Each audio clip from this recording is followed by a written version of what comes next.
Hello guys, आज हम explain करने वाले हैं शी हल्क एपिसोड 4 को। तो चलिए शुरू करते हैं आज की एक्सप्लेनेशन। दोस्तों, मैंने शी हल्क के एपिसोड 1, 2 और 3 को ऑलरेडी कवर कर रखा है और अगर आपने वो वीडियो नहीं देखी है तो प्लीज़ जाके चेकआउट ज़रूर करिए।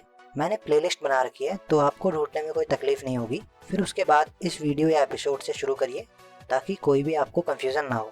तो चलिए एक्सप्लेनेशन शुरू करते हैं। इस एपिसोड का टाइटल है is this not real magic. दोस्तों, इस एपिसोड की शुरुआत होती है एक मैजिक शो से, जहां पर हम देखते हैं कि एक मैजिशियन है जिसका नाम डॉनी ब्लेज है। डॉनी ब्लेज यहाँ पर अपनी परफॉर्मेंस दे रहा है और लोगों को बिल्कुल पसंद नहीं आ रही है, वो बोर हो रहे हैं वहाँ पर। तो वो यहाँ पर देखता है कि उसकी ऑडियंस काफी बोर हो रही है, तो वो उनमें से एक वॉलंटियर चुनता है। यहाँ पर इस वॉलंटियर का नाम होता है मेडिसन, जिसके नाम में 2 N और एक Y होते हैं। अब ये मत पूछना वाई। तो यहाँ पर हम फिर देखते हैं कि वो एक रिंग का इस्तेमाल करके एक पोर्टल खोलता है, जैसे कि डॉक्टर स्ट्रेंज या वोंग खोलते हैं। और जैसी वो लोकेशन खुलती है यहाँ पे जिससे टेलीपोर्ट होते हैं, लोग काफी खुश हो जाते हैं और तालियां बजाने लगते हैं। तो अगले सीन में हमें कामरताज दिखाया जाता है काठमांडू, नेपाल में। यहाँ पर वोंग बैठा हुआ होता है और तभी अचानक से वही लड़की जो जादू में वॉलंटियर कर रही होती है, जिसका नाम मेडिसन होता है, वो लड़की टेलीपोर्ट होकर उसी रिंग के मदद से यहाँ पर पहुँचती है। और उसे यहाँ पर देख के वोंग काफी कंफ्यूज दिखाई देता है कि ये आखिर हो क्या रहा है। तो जैसे ही लड़की वोंग के यहाँ पर लैंड होती है तो हम ये देखते हैं कि उसके हाथ में एक धड़कता हुआ दिल है। तो यहीं पर हम ये भी देख सकते हैं कि वोंग यहाँ पर देख रहा है टीवी पे द सोप्रानोज, जो कि 1999 का एक शो था जिसके 6 सीजन आए थे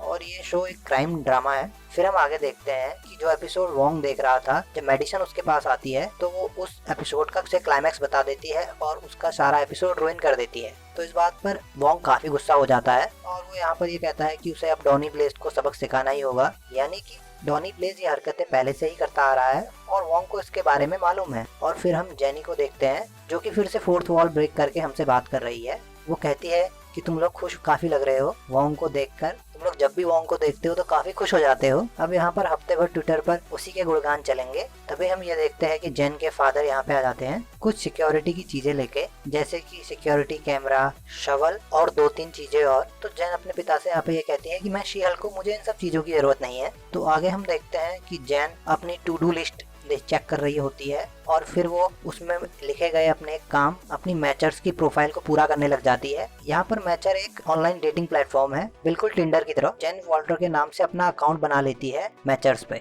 तो फिर थोड़ी देर में वहाँ पे निक्की आ जाती है और उसे न्यूज दिखाने लगती है और उसी समय वोंग की एंट्री होती है। तो वो यहाँ पर डॉनी ब्लेज की कंप्लेन करता है। वो बताता है पहले डॉनी ब्लेज कामरताज आया था, लेकिन कुछ दिनों में ही उसे वहाँ से निकाल दिया गया क्योंकि वहाँ पर वो उल्टी सीधी हरकतें करता था और वो वहाँ पर मैजिक का गलत इस्तेमाल कर रहा था। तो यहाँ पर वोंग जेन को बताता है कि अब हमें डॉनी को रोकना होगा क्योंकि वो इंटर डायमेंशनल पोर्टल खोल रहा है, जो कि हमारे यूनिवर्स में खुल गए तो बहुत खतरे वाली बात है। तो यहाँ पर जेन उनसे पूछती है कि क्या आपने राइटिंग में उससे कुछ लिया था, क्या कोई कॉन्ट्रैक्ट साइन हुआ था। तो वोंग बताता है कि ऐसा कुछ नहीं हुआ था। तो जेन उसे कहती है कि हाँ, अब शायद थोड़ी दिक्कत हो सकती है और वो यहाँ पर वोंग से उसकी कॉन्टैक्ट डिटेल ले लेती है और उसे बोलती है कि मैं बताती हूँ आपको इस पे क्या हो सकता है। और हम यहाँ पर वोंग को सोर्सेज ऑफ सुप्रीम का कार्ड देते हुए देखते हैं। तो फिर रात के टाइम हम जेन और उसकी बेस्ट फ्रेंड निक्की को देखते हैं। यहाँ पर निक्की जेन को बार बार फोर्स कर रही होती है कि तुमने अपनी मैचर्स पे जो प्रोफाइल बनाई है, ये प्रोफाइल तुमको शी हल्क के नाम से बनानी चाहिए थी क्योंकि इस पे तुमको ज्यादा मैच मिलेंगे। तो फिर हम नेक्स्ट डे ये देखते हैं कि शी हल्क यहाँ पे नोटिस दे रही होती है डॉनी ब्लेज को और उसके मेंटोर कॉर्नेलियस पी विलोस को कि तुम लोग अब से कभी मैजिक का गलत इस्तेमाल नहीं करोगे। यहाँ पर डॉनी ब्लेज नोटिस को लेके नहीं मानता। तो इस बात पे शी हल्क कहती है कि ठीक है, अब हम कोर्ट में मुलाकात करेंगे।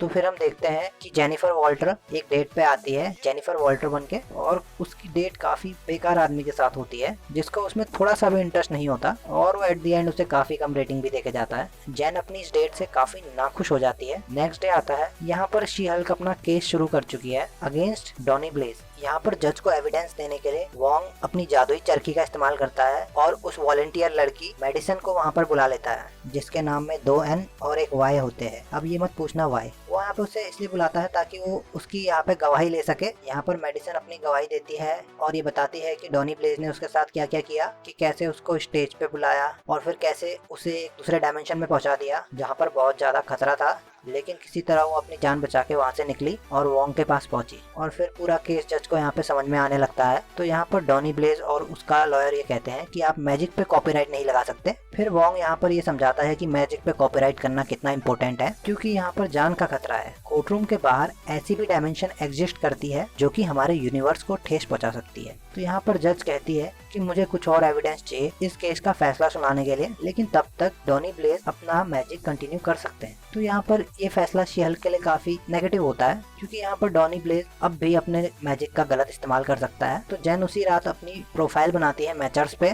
लेकिन इस बार शी हल्क के नाम से। तो प्रोफाइल बनते ही उसके पास बैक टू बैक कई मैचेस आने लगते हैं और फिर वो अलग अलग डेट्स पे जाती है। ज्यादातर उसकी डेट्स बेकार जा रही होती है, लेकिन एट द एंड वो एक डॉक्टर से मिलती है जिसकी कंपनी वो काफी इंजॉय कर रही होती है। वहीं हम दूसरी ओर डॉनी ब्लेज को देखते हैं जो कि फिर से एक बार अपने मैजिक का इस्तेमाल कर रहा होता है। यहाँ पर वो फिर से कोई नई लोकेशन खोलता है, लेकिन इस बार जो उसकी वॉलंटियर थी वो मना कर देती है। लेकिन तभी यहाँ पर डॉनी ब्लेज एक कबूतर को बुलाता है जो कि उसकी वॉलंटियर के हाथ में एक अंडा देके जाता है। तो यहाँ पर फिर उस अंडे से निकलता है एक इंटर डायमेंशनल क्रिएचर। ये एक तरीके का मॉन्स्टर जैसा दिखने वाला क्रिएचर होता है और वो यहाँ पर उन सब पे अटैक करना शुरू कर देता है। फिर उसके बाद डॉनी ब्लेज एक पोर्टल खोल के उस इंटर डायमेंशनल क्रिएचर को उस पोर्टल में फेंक देता है और यहाँ पर वो अपनी ऑडियंस को कहता है कि ये सब शो का हिस्सा है, तो इससे डरिए मत। लेकिन वहीं हम दूसरी ओर देखते हैं कि जो उसने पोर्टल खोला था, अब उस पोर्टल से और भी ज्यादा क्रीचर आने लग गए थे और यहाँ पर हम देखते हैं कि डॉनी ब्लेज उस पोर्टल को बंद नहीं कर पा रहा था और यहाँ पर ये सब क्रीचर वहाँ पर बैठी ऑडियंस पर अटैक करना शुरू कर देते हैं। यहाँ पर डॉनी ब्लेज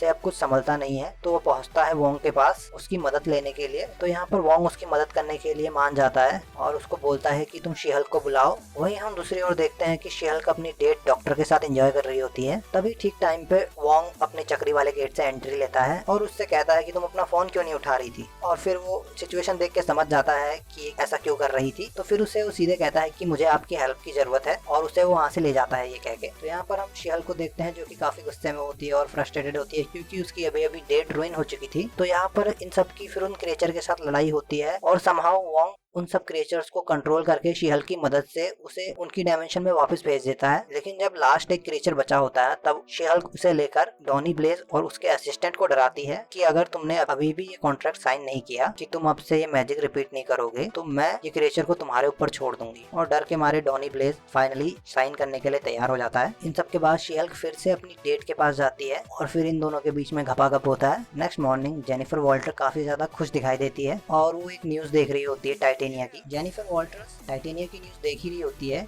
कि तभी वो डॉक्टर यहाँ पे उठ के आता है। तो वो शी हल्क को जेन में बदले हुए पहचान नहीं पाता है। फिर जेन उसे बताती है कि ये मैं ही हूँ पर जेन के रूप में। तो यहाँ पर वो डॉक्टर जेन को बताता है कि अब वो जा रहा है। तो हम यहाँ पर देखते हैं कि डॉक्टर इंटरेस्टेड नहीं था जेन के साथ रिलेशनशिप में आने के लिए। जेनिफर वॉल्टर्स में तब तक इंटरेस्टेड था जब तक कि वो शी हल्क थी और फिर वो वहाँ से चला जाता है। तभी जेन के दरवाजे पर फिर से कोई आता है। उसके लिए यहाँ पर एक लीगल नोटिस आया होता है टाइटेनिया की तरफ से। पहले तो वो ये सोचती है टाइटेनिया ने पुरानी लड़ाई के लिए उस पर केस किया है, पर उसे पता चलता है कि उस पर ट्रेडमार्क के मिसयूज का केस लगा हुआ है। और फिर उसे पता चलता है कि उस पर शी हल्क नाम के लिए केस किया गया है क्योंकि ये नाम अब टाइटेनिया ओन करती है, उसके पास इस नाम के राइट्स है। तो इन सब के बाद जेन फिर से फोर्थ वॉल ब्रेक करती है और हमको ये बताती है कि हम लोग इसे हैप्पी एंडिंग तो बिल्कुल नहीं कह सकते और आपको अभी और भी देखना है, यानी कि अभी आपको अभी पोस्ट क्रेडिट सीन और देखना है। फिर आगे पोस्ट क्रेडिट में हम ये देखते हैं कि वोंग और मेडिसन, जिसके नाम में 2 N और 1 Y है। अब तुम लोग ये मत पूछना कि वाई, ये दोनों मिलकर यहाँ पर सोप्रानोस देख रहे होते हैं पॉपकॉर्न खाते हुए। तो यहाँ पर मेडिसन वोंग को कई ड्रिंक्स के नाम बोलती है और ये पूछती है क्या तुमने इनमें से कभी कोई टेस्ट की है और क्या इनमें से कोई ड्रिंक अभी यहाँ पर मिल सकती है पीने के लिए। और वो ये भी पूछती है कि तुम्हारी फेवरेट ड्रिंक कौन सी है और क्या वो अभी अवेलेबल है यहाँ पे पीने के लिए। और फिर यहीं पर ये एपिसोड खत्म हो जाता है। तो दोस्तों वीडियो पसंद आया हो तो लाइक शेयर और सब्सक्राइब कर दीजिए और वीडियो आपको कैसा लगा ये बात हमें कमेंट सेक्शन में जरूर बताइए। तो तब तक के लिए टाटा बाय बाय और मिलते हैं नेक्स्ट वीडियो में।